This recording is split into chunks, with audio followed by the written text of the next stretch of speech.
Amen. The way you turn the tide is through winning souls. Lost people aren't going to act like Christians. We got to reach Christians, or reach people, help them know Christ. And when they know Christ, He changes things. That's how it works.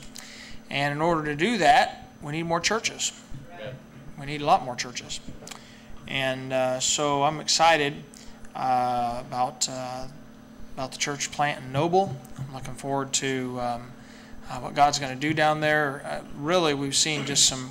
Did you share the testimony about the lady that got saved? You shared it? Okay.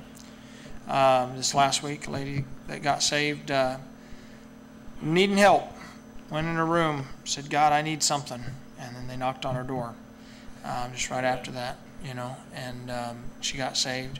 Several have gotten saved already, and there'll be a lot more. Amen. The truth is that new churches grow at a significantly faster rate than established churches. Don't really know why that is, other than I think part of it has to do when there's only a few of you, you see the need. When you feel comfortable, you don't see it as distinctly. But we ought to see it because we have a world that needs the gospel. I was able and blessed to teach the Isoms, both Dustin and Lori, in Bible college for a number of years, and not me only. They had a lot of teachers. But they didn't have any as good as me, other than, Anyway, but they were a blessing in school, and it was. Oh, we were out. I was out when we were putting the ranch together. Actually, I was out there with some different contractors coming through, and one of the guys that came out to help was Dustin's brother TJ, who does electrical work, and we were talking out there, and we were talking about how they were just in their last semester of the seminary, of the counseling seminary, and you still need to get in your reports and stuff so you can graduate from there. I'm just finding that Lori, you need to prod him, and Anyway, and I said, so what's Dustin going to do when you guys graduate? He said, I don't know. Dustin said he'd like to work with somebody for a while and get some experience mentoring, basically like that. And I thought, that's interesting. And prayed about that for a few weeks, and we were talking about Noble. We were praying about a preacher to go down there. And I told my dad, I said, let's pray about Dustin and Lori, and let's just pray and see what God might do. And we prayed about that for a couple months.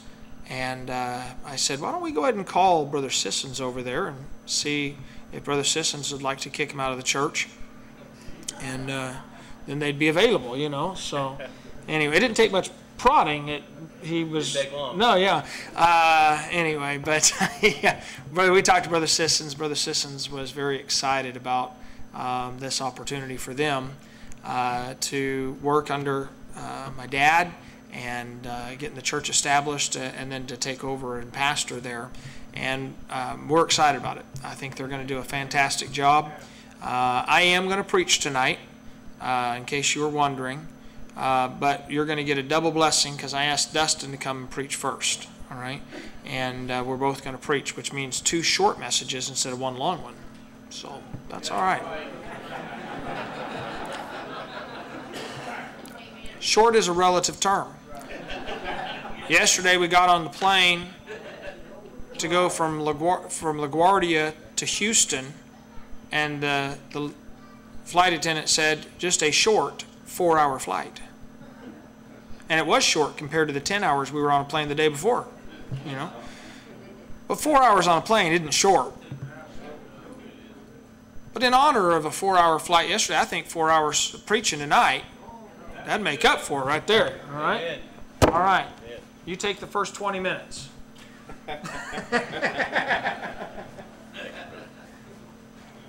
Well, amen. I'm excited to preach. Pastor came to me this morning. He said, can you preach for 20 minutes? And I think, yeah, I can preach for 20 minutes or 30 or 40. No, I appreciate the opportunity. I am very thankful for the church. We've been around over that side of the building for, I guess, going on 7 years now. And I don't know if you guys really understand how big a part you have been in our life, even though you didn't really know us. Because without you, all that over there is not possible. Without your support, following the pastor and his vision with the school, it's been such a blessing to us. I can't really articulate enough the difference the school has made in my life, but we are very, very grateful, and we appreciate the church for welcoming us. We were in the same church I was there for 29 years, and she's been there for 14 or 15. And we came right over here. Nobody mistreated us. Everybody was very nice to us, and we're very, very grateful for that. With that being said, we're going to go ahead and we're going to go to the book of Jeremiah tonight. Jeremiah chapter 2.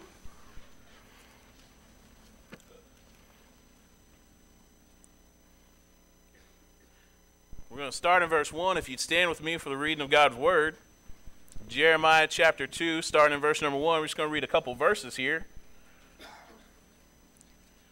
Jeremiah 2, verse number 1 says, Moreover, the word of the Lord came to me, saying, Go and cry in the ears of Jerusalem, saying, Thus saith the Lord, I remember thee, the kindness of thy youth, the love of thine espousals, when thou wentest after me in the wilderness in a land that was not sown. Let's pray. Heavenly Father, Lord, thank you so much for just being so good to us, Lord. Better to us than we certainly ever deserved, Lord. We thank you for this church, Lord. We thank you for the pastor, Lord, and the vision he has, Lord. We thank you for a time we can come and worship you. We've already had some wonderful music, Lord, that's uplifted you, Lord. I pray that you'd take this time, Lord, soften hearts, Lord. I pray that you'd give me the words to say, Lord, that you'd be able to work through me tonight, Lord. We love you, and we thank you in advance for what you're going to do. In your name we pray. Amen. Now, I don't know about you, but oftentimes when I read through the Old Testament and I read about God's people and the children of Israel and Judah, of course, and when I see the things that they do, it oftentimes leaves me shaking my head. And I think to myself, how could you do that? You've seen God move, you've seen miracles happen, yet time after time you fall away from him. Your sin pulls you farther away. You've been told specifically what not to do. And time after time, they go back and they do the same things that God's told them not to. I see this and I'm always just wondering why. Why would you do that? And it seems like every time I run across that situation, the Lord smotes my heart. And I go from looking at them thinking why to realize that I'm looking in a mirror. A lot of times when I see what they do, I see the reflection of my own life. And that's not something I'm proud of. I'm obviously ashamed of it. But I think a lot of times we look at the sin of other people, even the sin of people in the Bible, and it's magnified on them. And we wonder, how could they do that? How could they be that way? But instead of looking at Christ and getting a real reflection of who we are. And as I read this, that's what always comes to mind is looking in a mirror. And I believe that the two of the saddest words in all the Bible are found right here in these couple words. And it's, I remember. I remember. Just to give you a little bit of context, God's about to bring judgment on Judah because of their rejection of him. You understand that they have went into the land and they've married wives that they weren't supposed to, of the heathen. They've started worshiping idol. They have neglected God. They've rejected God. They're on their way to being destroyed by the Babylonians, and God sends a prophet to them, and he tells them, and he starts out his words with, I remember. That's a very sad couple words when you put them together in this context. I remember. And he starts out here in verse number 1, or verse number 2, it says, Go and cry in the ears of Jerusalem, saying, Thus saith the Lord, I remember thee, the kindness of thy youth. He says, I remember the kindness of thy youth. Oftentimes when I go to a door, I find people who are Christians, or they say they're Christians, And the reason they don't go to church anymore is because they're too busy. I found a couple of those yesterday were too busy. I talked to a policeman yesterday afternoon, and you would think that any man that has a job, lives a life that is so dangerous, they'd want to be as close to the Lord as possible.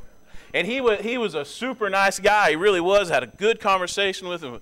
Believe we got a prospect out of him, but his words, the same thing kept coming up. We used to go, but now I'm too busy. Now I'm too busy. There's people like that all across the world that I'm too busy, or I used to. There's a lot of I used to's out there. And God is sitting here he's starting to reminisce a little bit, and he's saying, I remember the kindness that I used. Well, what's he saying? He said, I remember when you had a childlike admiration for me. He said, I remember when you looked at me a certain way. I remember when you appreciated me. When I think of kids, if you show kids things, it's very easy to get them in awe of something. I went with Brother Grissom last Thursday to door knock, and he has that cheesy little joke where you move your finger back and forth and it looks like it's broken off. And he's showing my daughter, and my daughter's, wow. Like, brother, Daddy, how did he take his finger off and put it back on? I mean, she was in awe, but they're in awe of small things. But God says, I remember when you were in awe of me. Do you remember the things they did in Egypt? How they were delivered, all the miracles that took place there. He says, I remember when you were all of me. I remember when you had that admiration for me. When I think of that, I think of my own dad.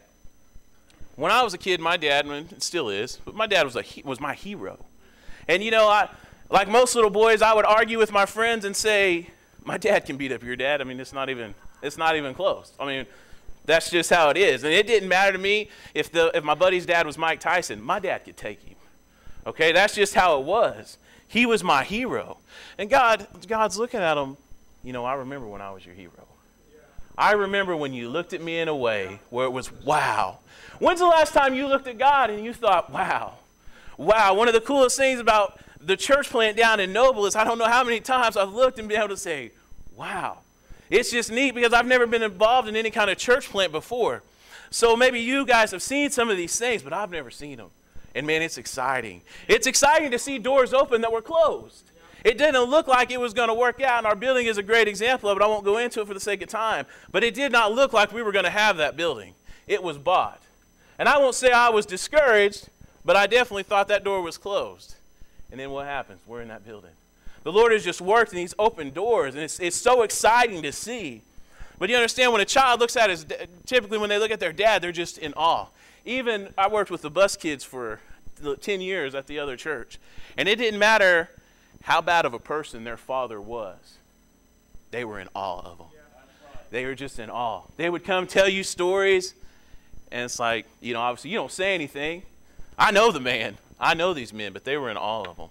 And that's how children are. My oldest daughter came to me one day, and she was probably 4 or so. She crawls up in my lap. And she says, just out of nowhere, Daddy, can you pick up a car? I started laughing. I said, no, baby, I can't pick up a car. And the look of disappointment on her face. She says, oh, but Daddy, I thought you could do anything. Well, I said, well, baby, maybe a small car. I mean, I could probably handle that one okay. But what I'm telling you, she don't know any better. But she's in awe of me because I'm her dad. When's the last time you were in awe of something the Lord did?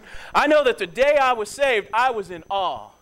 But I know later on down the road, all of a sudden, I wasn't. Yeah. I say all of a sudden, everything in life is a progression. Yes. Getting close to the Lord is a progression. Getting away from the Lord is a progression. And there is no standing still in the Christian life. You're either going forward or you're going backwards. And I just wonder how many times in our life do we stop? We get to that place where we're no longer in awe of what the Lord is and what he's done to us. And I'm saying all this because it's such a dangerous place, because when you stop being in awe of God, it makes you ungrateful. It makes you extremely ungrateful. We live in a society that thinks they're owed something. God owes us nothing. I'm so thankful that he's given me everything. But he didn't have to. He didn't have to. But when you stop being in awe of the Lord, you become ungrateful. When you become ungrateful and you stop being in awe, it also leads to a lack of fear. You can see we live in a society that thinks they're owed something, and you can see we live in a society that doesn't fear the Lord. There is no fear. They mock him. And the saddest thing about all that, a society that lives with no fear of the Lord, is that there are so many Christians that live the same way. So many Christians that live the same way. They don't fear the Lord. As a child, I remember I was never afraid of my mom because she was so sweet, and she just was, I just wasn't afraid of her. I was rebellious. But there was a handful of words she could say that terrified me. Do you want me to go get your dad? No. No, no, no. There was a reverential fear of my father because I understood how hard he hit. Okay? There was no talking. There was just punishment. But we live in a society who doesn't have that reverential fear of the Lord. Proverbs 8:13 says this, the fear of the Lord is to hate evil, pride and arrogancy, and the evil way and the froward mouth do I hate. There are a lot of things in this world that are evil, and unfortunately many Christians take part in them. Yeah. And I'm not here to preach on standards. That's not my place. I'm not the pastor, but I think we can all be in agreement that if our entertainment and such doesn't line up with this, then it would be sin. And I'm always in awe of, we can be in agreement on what is wrong, what things we view as sinful, but yet we can partake in entertainment that glorifies those things. It always just amazes me. It's not right. It's not right. I'm not going to go any farther than that because I'm not the pastor. We better move on, but I'm just saying we can be in agreement, and I feel very safe in saying that if it doesn't line up with this, people always talk about standards. Really, our standards shouldn't be that far off. Because if they line up here, we ought to be good. But too often we don't because we don't really know this because we don't read it. And we'll get into that in a minute. But he looks at him and he says, I remember when you had that childlike admiration for me. Next, it goes on to say, I remember the love of thine espousals. Y'all remember when you were first engaged and first getting married, what it was like? I see these two kids over here, and it makes me sick. Oh, my goodness. That twice. Yes. Yes. Amen to that. But I told this story in chapel a few months back. When you first meet your spouse, you're willing to do, at least, men-wise, you're willing to do anything for them. By the way, we should still be willing to do anything for our wives. And I know I am. But we ought to be willing to do anything for him. The Lord's looking at him and said, I remember you had that newlywed affection for me. I remember when you would do anything for me. Deuteronomy 6:5 says, and thou shalt serve the Lord thy God with all thine heart, with all thy soul, and with all thy might. I remember Brother Hayes pulled me aside one day and he said, what is love? Like, I don't know. It was one of the first time I'd ever met the man. I thought he was setting me up. He was. He was. Between that and him calling me a jerk one day, well, that's a story for another time too. He said, I don't know, he said, is it an emotion? I said, yeah. He said, love's an action. I'm just staring at him. And he says, for God so loved the world that he what? He sent. All right? He sent his son, he gave his only begotten son. Okay? It's an action. How can I really say that I love my family if I refuse to take care of them or refuse to provide them? And this was what I was saying earlier. I told this story in chapel to when I preached over there. When I first got married, my wife was a vegetarian. I remember going to a restaurant with her, and she said, I'm just going to tell you something. I said, what? I'm a vegetarian. Well, that's weird. And I didn't know anything. Now, this has been, 14, 15 years ago. I didn't know. The only thing I had ever really heard about a vegetarian was what a Sunday school teacher had told me about only Buddhists are vegetarian. And I remember looking at her and thinking, she don't wear weird clothes, and she's got hair. I don't think she's a Buddhist. She's here, I'm here. I was trying to make a go of this thing. But I remember taking her places, and I remember taking her to KFC, and we would get something, because I'm a big spender. We went to KFC. I said, well, what do you want? She said, a chicken wrap. Cool. Without the chicken. What? Listen, when somebody that looks like me goes to a restaurant and asks for a chicken wrap without the chicken, I didn't always look like this. It's her fault. Those things are embarrassing, but I didn't care. I was going to do anything for that little lady because I loved her. And there wasn't nothing I was not going to do for her. How's your relationship with the Lord? Do you love him enough to make that same statement? To do anything for him? Do you witness for him? Do you soul win for him? Are you surrendered? Do you desire his company? When my wife and I were first met, she would send me these cards in the mail, and they were so sweet. and I couldn't wait to get them because that's before text messaging. Okay. Yeah. So, yeah, I would wait, man. Oh, it was exciting. They were sweet. They'd say stuff like, you're wise like Solomon. You got muscles like Samson. She's always been discerning. And I would get so excited. I would wait. I had a buddy, I lived with a roommate, and I would put these cards on my dresser, and he grabbed one day. I'm like, man, you better get, and man, you guys are corny. You better watch out. That's why you're lonely and still not married, dude. That's actually true. He's still lonely and not married.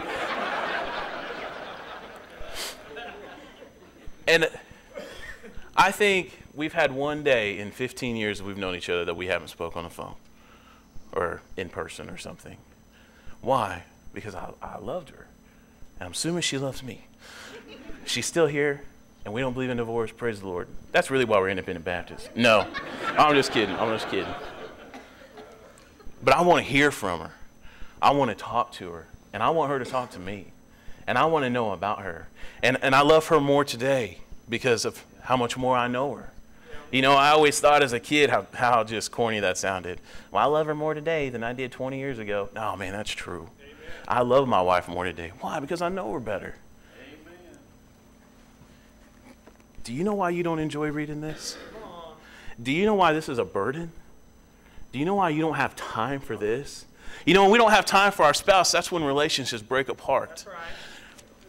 Now, we're always saved. Don't misunderstand what I'm saying. But when you don't have time for this, that relationship starts to be strained. When you don't have time for this, things start to hurt. God never moves, but you kind of do.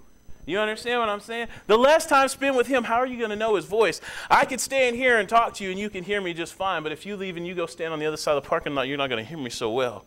You understand why we don't hear from God is because we're not here. We're not here.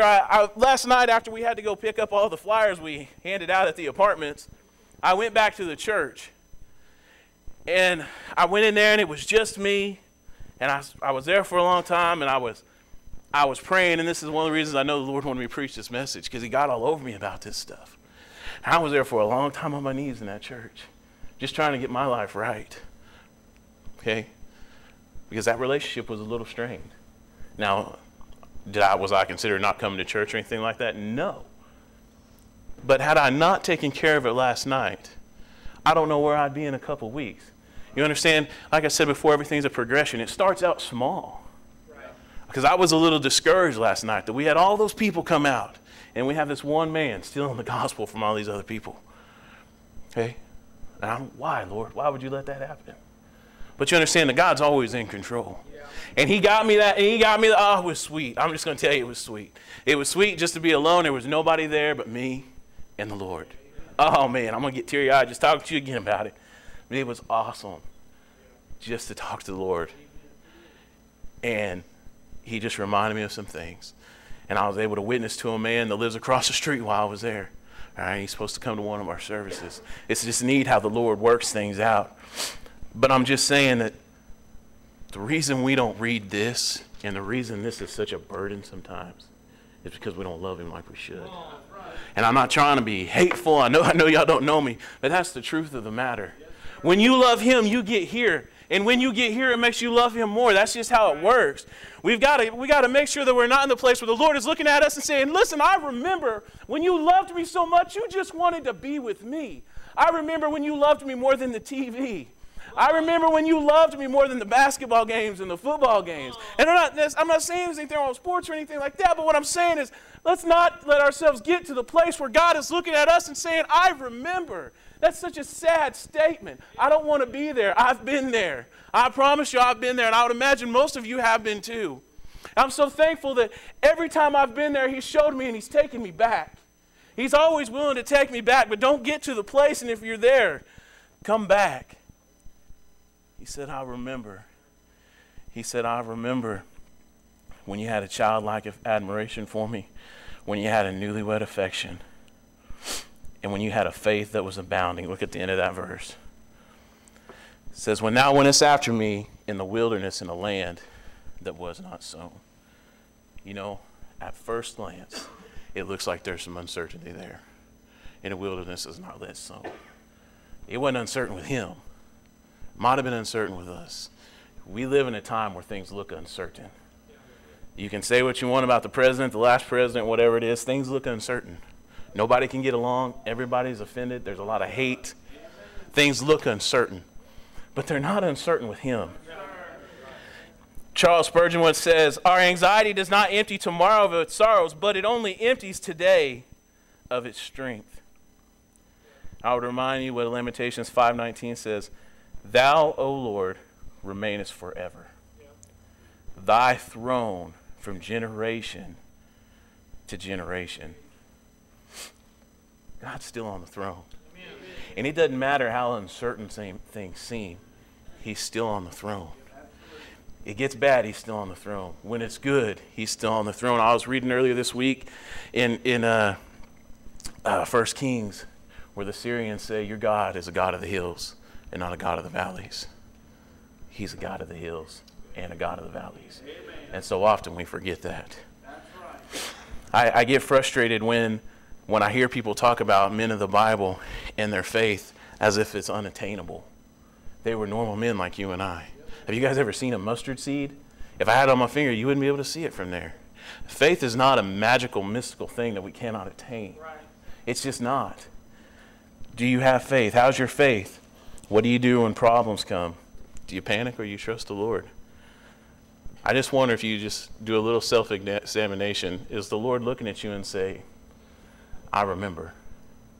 I remember when you were in awe of me, when you had a childlike admiration for me. I remember when you had that newlywed affection for me. Or I remember when you had a faith that was abounding.